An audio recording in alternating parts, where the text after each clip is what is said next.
around the world. I want to talk about a little bit about what's driving institutional investors to consider green building in their portfolio before, and I'm the academic, before we go to practice and hear some people talk about what happens in real life. My background is in academia. I'm at UC Berkeley and Maastricht University. Those are in different countries. And I also founded the Global Real Estate Sustainability Benchmark that Sander will talk about. I have very boring slides, which you probably expect from an economist. But I kept them boring on purpose to really drive home the point that I want to make. So no fancy praising here, but just some economist slides. Four important trends. First trend is something that you already knew. Buildings need energy. Buildings need electricity. Now, as an economist, we tend to produce pretty boring slides. Sorry for that. I hope it's not too heavy on the stomach after this lunch. But what you see here in the black line is the fraction of electricity consumed by buildings, both residential and commercial, as a fraction of total electricity consumption in the US. And this is just replicable in every developed economy. So at the end of 2010, 74% of all electricity consumed in the US was consumed in buildings. And that's a big number.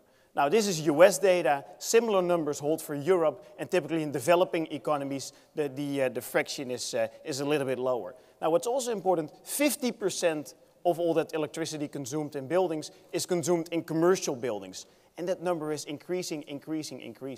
So whereas we seem to be able to reduce energy consumption in the residential sector, the commercial building sector is going on its path. Second fact, policymakers care about these numbers, whether it's because of energy dependence, whether it's because of other shocks, but the policymakers react. Now, we won't talk too much about the election here 2 weeks ago. Was it a week ago now?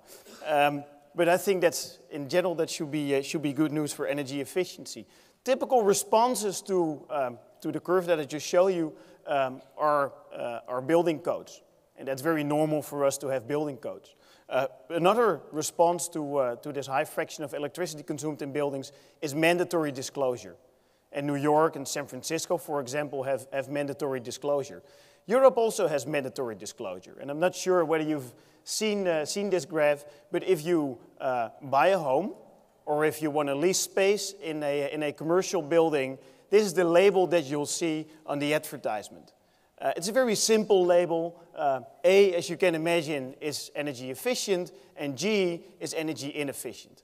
Now, what's important is once you have a label like this in place, or disclosure like this in place, you can start using it for policy making.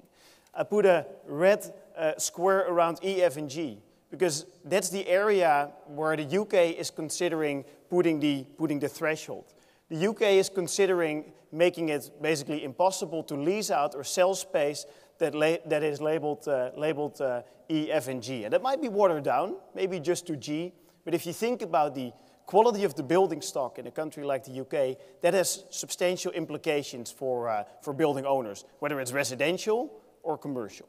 Now, the Australia goes a little bit further. So if you take a random walk down Market Street in Sydney, you basically see space for lease. Well, that's not too exceptional. It's always great space, you really got to rent it.